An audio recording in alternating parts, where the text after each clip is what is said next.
Et à Jérusalem, nous retrouvons notre correspondant Daniel Haïk ce matin. Bonjour Daniel Bokertov, et nous commençons ce journal par une information importante. Le Premier ministre israélien Benjamin Netanyahou se rendra en France en fin de semaine. Et oui, effectivement, ce sera sa première visite à l'étranger depuis sa prise de fonction, bien entendu sa première visite en France depuis son retour au pouvoir. Le Premier ministre israélien sera reçu jeudi à l'Elysée par le président Emmanuel Macron, qu'il avait invité en France lors de leur première conversation téléphonique après l'entrée en fonction de Benjamin Netanyahou. Une visite qui intervient dans un contexte sécuritaire, il faut le rappeler, difficile après les opérations israéliennes à Jenin la semaine dernière et les attentats de Jérusalem de samedi. À l'ordre du jour de ces rencontres entre Emmanuel Macron et Benjamin Netanyahou, aussi le dossier du nucléaire iranien. Et au sein de la défense nationale, on étudie justement l'hypothèse d'une attaque iranienne contre des cibles israéliennes à l'étranger. Oui, effectivement, cette attaque serait une riposte iranienne aux attaques imputées à Israël contre l'usine d'armement d'Ispahan et contre 2 convois qui transportaient entre autres des armes près de la frontière entre l'Irak et la Syrie. Parmi les cibles envisagées, des diplomates israéliens en poste à l'étranger ou encore des bateaux privés dont les propriétaires sont israéliens. Le Wall Street Journal a affirmé que l'usine attaquée par des drones très puissants servait à produire des armes très sophistiquées. Selon le journal américain, l'attaque a été réussie et aurait causé des dégâts importants, et ce alors que les Iraniens prétendent, eux, que cette attaque n'a quasiment pas causé de dégâts. Et puis de son côté, Anthony Blinken poursuit lui sa visite en Israël et aujourd'hui il se rendra à Ramallah pour un entretien avec Mahmoud Abbas. Oui, hier Anthony Blinken s'est entretenu successivement avec le Premier ministre Netanyahou, avec le chef de la diplomatie israélienne Eli Cohen et avec le président de l'État d'Israël, Yitzhak Herzog. Lors d'une conférence de presse commune avec Blinken, Benjamin Netanyahou a affirmé qu'Israël, je cite, fera tout son possible pour empêcher l'Iran de se doter de l'arme nucléaire. Selon le Premier ministre israélien, la majorité de la communauté internationale comprend aujourd'hui les véritables intentions de l'Iran et la barbarie de son régime envers les citoyens iraniens.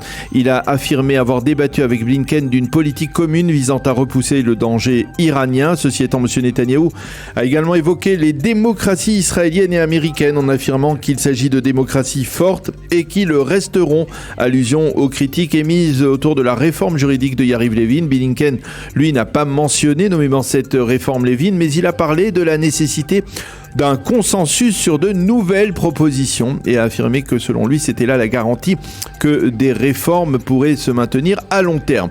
Le secrétaire d'État américain s'entretiendra ce matin avec plusieurs personnalités israéliennes comme le ministre de la Défense Yoav Gallant et le chef de l'opposition Yair Lapid. Il rencontrera également des personnalités de la société civile israélienne avant de se rendre à Ramallah pour une rencontre attendue avec Mahmoud Abbas. Et puis en marge de cette visite de Blinken, il y a l'annonce que beaucoup d'Israéliens attendaient sur l'annulation des visas d'entrée aux États-Unis. Une annonce faite hier par l'ambassadeur des États-Unis en Israël, Thomas Knight. Et pour que la procédure de visa soit annulée définitivement, il faut désormais que l'État d'Israël vote une loi autorisant tous les citoyens américains sans distinction à entrer en territoire israélien. Et cela inclut également les citoyens américains d'origine palestinienne. Au sein du Shin Bet, on a apparemment donné le feu vert à une telle démarche. Et donc, si tout se passe bien, les Israéliens devraient pouvoir se rendre en visite aux États-Unis en vacances en particulier sans visa à partir du 1er octobre prochain ou au pire à partir du 1er janvier de l'année prochaine. Dans le reste de l'actualité, on a peut-être trouvé, Daniel, la solution juridique qui permettrait le retour au gouvernement d'Aryeh Deri. Et oui, en effet, depuis hier, le parti Chasse est en train de faire signer les membres de la coalition sur un projet de loi visant à limiter l'ingérence et les critiques de la Cour suprême dans la nomination de ministres israéliens. Il pourrait s'agir d'un amendement à la loi fondamentale sur le gouvernement. C'est le député Likoud Ophir Katz qui a déposé ce projet de loi. Aryeh Deri et Benjamin Netanyahou espèrent que cette fois-ci, la Cour suprême évitera de casser un amendement à une loi fondamentale. La procédure de législation pourrait durer plusieurs semaines.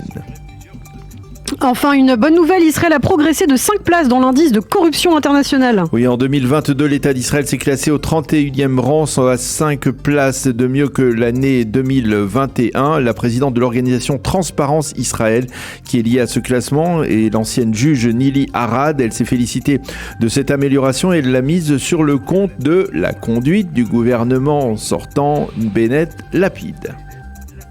Merci beaucoup Daniel Haïk, notre correspondant à Jérusalem. On vous retrouvera dans 25 minutes pour la revue de la presse israélienne.